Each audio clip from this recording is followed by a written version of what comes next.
ஏழு தலைமுறைகள் பாரம்பரியமிக்க ஒரே சித்த மருத்துவ ஸ்தாபனம் சேலம் சிவராஜ் சித்த வைத்தியசாலை. இப்பொழுது சேலம், ஈரோடு, சென்னை, ஹொசூர், திருப்பத்தூரில் தினசரி மருத்துவரை சந்திக்கலாம். தொடர்புக்கு 9842722500. குக்கரி சேனலை பார்த்து யார் வேணாலும் சமையல் பண்ணலாம். ஆனா சுவையான சமையல் பண்றது எப்படி? நான் இதயம் நல்லெண்ணெயில சமையல் பண்றேன். ஆஹா ஓஹோன்னு பாராட்டுறாங்க. நீங்களும் இதயம் நல்லெண்ணெயில சமையல் பண்ணுங்க, பாராட்ட வாங்குங்க. தினம் தோறும் வாங்குவே இதயம் இதயம்.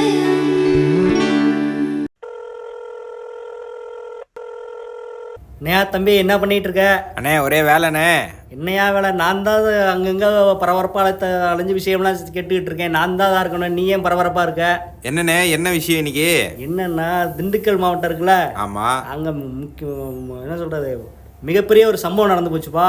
என்னண்ணே என்ன சம்பவம்? என்னன்னா, திண்டுக்கல்ல மொத்தம் 7 தொகுதி இருக்கு. சரி. அதாவது சட்டமன்ற தொகுதி. சரிங்கண்ணே. சூரிய கட்சி இருக்குல்ல, ஆமா. சூரிய கட்சி 2 கட்சி மாவட்டம் இருக்கு. அங்க கட்சியில மாவட்டம்னு வச்சிருப்பாங்கல்ல, ஆமாண்ணே. அதுல 2 இருக்கு. அதுல ஒருத்தர் பாத்தீங்கன்னா அமைச்சரா இருக்கிறாரு. சரி. சக்கரமா சுழந்துகிட்டே இருப்பார்ல, சரிங்கண்ணே. அவர் வந்து அமைச்சரா இருக்காரு. இன்னொரு மாவட்டத்துக்கு செயலாளர் யாருன்னு பாத்தீங்கன்னா இன்னொரு அமைச்சரோட பையன். சரிங்கண்ணே. இப்ப என்னன்னா, அந்த பழனி கோயில் இருக்குல்ல, ஆமா. கோயிலுக்கு கீழே நிறைய பேர் கடையெல்லாம் போட்டிருப்பாங்கல்ல, ஆமாண்ணே. அவங்க எல்லாம் வந்து அந்த அமைச்சரோட பையன் இருக்காருல, அவர் தான் எம்எல்ஏ அந்த தொகுதிக்கு. சரி.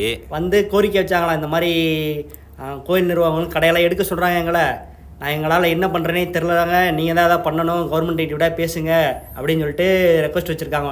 சரிங்கண்ணே. இவரும் போயிட்டு அந்த கோயில் நிர்வாகம் இருக்குல்ல, அந்த ஆணையர், இணை ஆணையர் அவங்கள்ட்டலாம், சரி, அவங்கள்ட்ட போய் வந்து இந்த மாதிரி கடை வச்சிருக்கிற மக்கள்லாம் கேட்குறாங்க, பார்த்து பண்ணி விடுங்கன்னு சொல்லிட்டு சொல்லியிருக்கா. அப்படி ஓகே. அவங்களாம் மதிக்கவே இல்லை அவரை. என்ன சொல்கிறீங்க? ஆமாம், இவர் அப்படியே அப்செட் ஆகிட்டாரா, ஒரே ரொம்ப விரக்தி ஆகிட்டாரம்மா. இன்னும் ஒரு எம்எல்ஏவாக இருக்கிறோம், ஒரு கட்சியிலே ஒரு பொறுப்பில் இருக்கோம், நம்மளுக்கே இந்த நிலைமையான்னு சொல்லிட்டு ஒரு இதாக இருக்கிறாமா. இதில் என்னென்னா, கொஞ்ச நாளைக்கு முன்னாடி திண்டுக்கல்ல அந்த பழனி பக்கத்தில் இன்னொரு கோயிலோட கும்பாபிஷேக ஃபங்க்ஷன் நடந்திருக்குது. ஆமாம். அதுக்கு வந்து நம்ம கோவில் அமைச்சர் இருக்கிறார்ல, ஆமாண்ணே, அவர் டைரெக்டாக வந்திருக்கா. அப்படி அங்கே வந்துட்டு அப்புறம் அந்த நலத்திட்டம்லாம் கொடுப்பாங்கல்ல, ஆமாம், இன்னொரு ஃபங்க்ஷன் நடந்திருக்குது ஒரு ஸ்கூலில், அங்கேயும் போயிருக்காங்க. இவர் தானே எம்எல்ஏ, யார், நம்ம மினிஸ்டர் பையன். ஆமாண்ணே. அவரும் அங்கே போயிருக்கா. அப்படி சரி. போயிட்டு ஃபங்க்ஷன்லாம் முடிஞ்சதுக்கப்புறம் அவர்கிட்ட தனியாக கூப்பிட்டு சொல்லியிருக்கா. அப்படி இந்த மாதிரிலாம் மக்கள்லாம் கேட்குறாங்கண்ணே, ஏதாவது பார்த்து பண்ணி கொடுங்கண்ணே, கோயிலுக்கு போய் நம்ம ஆஃபீஸுக்கு போயிட்டு கமிஷனர்டெல்லாம் சொன்னேன், எதுவும் கண்டுக்க மாட்டாங்க அப்படின்னு சொல்லிட்டு சொல்லியிருக்கா. அப்படியா? என்ன உடனே அதிரடி ஆக்ஷனா? அதிரடி ஆக்ஷன்லாம் இல்லை, இவரும் அமைச்சரும் அப்படியே காதலை கேட்காம அப்படியே சட்டுன்னு கிளம்பிட்டாராம்ப்பா. என்னென்ன சொல்கிறீங்க? ஆமாம், இதனால் நம்ம அந்த இவர் வந்து ரொம்ப விரக்தியில் இருக்கிறாராம்மா. இதில் என்ன சொல்கிறாங்கன்னா, திண்டுக்கல்ல வந்து அந்த 2 கட்சி மாவட்டம் இருக்குல்ல, ஆமாம், அதில் யார் பெரிய ஆளுங்கிறது தான் போட்டி, அதனால தான் இப்படி நடக்குது அப்படிங்கிற மாதிரி சொல்கிறாங்க. இதான் நமக்கு கிடைச்சிருக்கக்கூடிய முதல் தகவல். 2வது மிக மிக முக்கியமான விஷயம் என்னன்னே? என்ன விஷயம்? கோபிக்கார் இருக்கார்ல, ஆமா, அவர் சொல்லியிருந்தார்ல முக்கியமான அசைன்மெண்ட்லாம் கையில் வச்சிருக்கேன்னு சொல்லிட்டு. ஆமாண்ணே. அதை செயல்படுத்த ஆரம்பிச்சாராம்ப்பா. என்ன சொல்றீங்க? என்னன்னு கேட்டா, லிஸ்ட்ல வந்து நிறைய பேர் இலைக்கட்சி மாஜிக்கள் நிறைய பேர் இருக்கிறாங்க. யாருன்னு? அது யாருன்னு கேட்டீங்கன்னா, இலைக்கட்சி நிறுவனர் இருக்கார்ல, ஆமா, 3 எழுத்து கொண்டவர். ஆமாண்ணே. அவர் காலத்துல வில்லிவாக்கம் தொகுதியில எம்எல்ஏ ஆனவர் ஒருத்தர். சரி. அடுத்து வந்து புதுக்கோட்டை பக்கத்துல ஆலங்குடின்னு ஒரு தொகுதி இருக்கு. சரிங்கண்ணே. அந்த தொகுதியில் ஜெயிச்சு நம்ம இலைக்கட்சியின் முன்னாள் முதன்மையானவர் இருக்காங்கல்ல, தாய். ஆமாண்ணே. அவங்க அந்த 91 வந்து சிஎம்ஆ இருந்தாங்க முதல்ல. சரிங்கண்ணே. அப்ப வந்து அமைச்சரா இருந்தவர் இன்னொருத்தர். சரி. 3வது யாருன்னு கேட்டீங்கன்னா, 2016 வந்து திருச்சி கிழக்கு தொகுதியில, சரி, இலைக்கட்சி சார்பாக போட்டிட்டு ஜெயிச்சு அப்போ திரும்ப அமைச்சரானாரு. சரிங்கண்ணே. இவங்க 3 பேரும் லிஸ்ட்ல இருக்கிறாங்க. யாரா? கோபிக்காரோட லிஸ்ட்ல. என்ன லிஸ்ட் பெருசா இருக்கேனே? ஆமா. அடுத்து என்னன்னா, நம்ம ஒருத்த நாட்டுக்காரர் வேற சொல்லிட்டு இருந்தாங்கல்ல, அவர் வந்து தளபதி கிட்ட போறாருன்னு சொல்லிட்டு. ஆமா. ஆனா என்னன்னா, இப்போ வந்து ஒரு ஆசிலேஷன் மைண்ட் செட்ல இருக்கிறாராமா, போலாமா வேணாமா. அவர் வந்து தேனிக்கார் கூட தானே இருக்காரு இப்போ.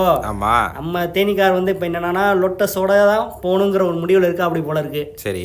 அதனால வெயிட் பண்ணுவோமா, இல்லை குக்கர்காரர் என்ன சொல்றாருன்னு கேட்டுக்குவோமா, எல்லாத்தையும் பார்த்துட்டு டிசைட் பண்ணிக்கலாம் அப்படிங்கிற ஒரு மைண்ட் செட்டுக்கு வந்துருக்கிறாராமா. யாரு? நம்ம ஒருத்த நாட்டுக்காரர். இதான் நமக்கு கிடைச்சிருக்கூடிய 2வது தகவல். 3வது மிக மிக மிக இம்பார்ட்டண்டான ஒரு விஷயம். என்னன்னே? என்ன விஷயம்? மதுரையில் அப்படியே பத்த வைக்க முடியாம ஒன்று பத்திக்கிட்டு எரியுதுல இப்போ. ஆமாண்ணே. திருப்பரங்குன்றத்துல. ஆமா. கோர்ட்ல கேஸ் போயிட்டு இருக்குல்ல. ஆமாண்ணே. அது என்னன்னா, முக்கியமான ஒருத்தர் அங்க வரப்போறாரு. யாருண்ணே? யாருன்னா, கர்நாடகாக்காரர் இருக்காருல, நம்ம அது மலையாளவரின் குரு அண்ணே அவரா? அவர் இல்லப்பா, அவர் இருக்கார்ல ஆமா. சந்தோஷமானவர். ஆமாண்ணே. அவர் வந்து நம்ம யூபியோட முதன்மையானவர் இருக்கார்ல. ஆமா. அவர்கிட்ட போயிட்டு அவர் சந்திக்கக்கூடிய வாய்ப்பு கிடைச்சிருக்குது அவருக்கு. சரி.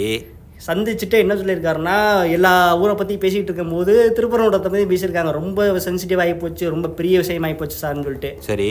அப்போ வந்து நம்ம சந்தோஷமானவர் இருக்கார்ல, ஆமாண்ணே, அவரும் நம்ம யூபி முதன்மையானவர்கிட்ட கோரிக்கை வச்சிருக்காரு, இந்த மாதிரி நீங்கள் அங்கே போனீங்கன்னா நல்லா இருக்கும் அப்படின்னு சொல்லிட்டு. சரி. இவர் உடனே ஓகே சொல்லிட்டாராம்ப்பா. என்னண்ணே சொல்றீங்க? உடனே ஓகே சொல்லிட்டாரா. ஜனவரி மாசத்துல, அதுவும் கரெக்டா பண்ணா ஜனவரியில அந்த பொங்கல் இருக்குல்ல. ஆமா. பொங்கல் அந்த மிட்ல, ஜனவரி மிட்ல. ஆமாண்ணே. அந்த மிட்ல பொங்கலுக்கு முன்னாடியும் பொங்கலுக்கு அப்புறமும் எப்போ வேணாலும் அவர் வரலாம் அப்படிங்கிற மாதிரி தகவல் வந்துருக்கு நமக்கு. அண்ணே என்னண்ணே, அப்போ அவர் வந்தால் நம்ம ஜியும் வருவார் போலியண்ணே. ஜி வந்து பிரச்சாரத்துக்காண்டி வர வாய்ப்பு இருக்கு. ஆனால் இவர் வந்து திருப்பரங்குன்றத்துக்கு வராராம். குறிப்பாக அந்த தீபத்தூண் இருக்குல்ல, ஆமாம், அங்கேயே இப்போ போகிறாராம்மா நம்ம இவர். யாரே நம்ம யூபியின் முதன்மையானவர். அண்ணே அப்போ இன்னும் ஏதோ பயங்கரமான விஷயம் இருக்கு. பையன்மா, அதைத்தான் இதை கேட்டவுடனே நம்ம லோட்டஸ் கட்சிக்காரங்க இருக்காங்கல்ல, ஆமா, அவங்கள அப்படியே குதூகலத்தில் இருக்காங்களாம்மா. இப்போ அவர் வந்தாருன்னா அவர் எப்படி நான் மேலே ஏற விடுவாங்க? அதெல்லாம் அவங்க நினச்சா வந்துடுவாங்கப்பா, அவங்களுக்கு தெரியாத வழியா. அதெல்லாம் எக்கச்சக்க வழி இருக்கு. அடுத்தடுத்த அப்டேட் இருக்கு.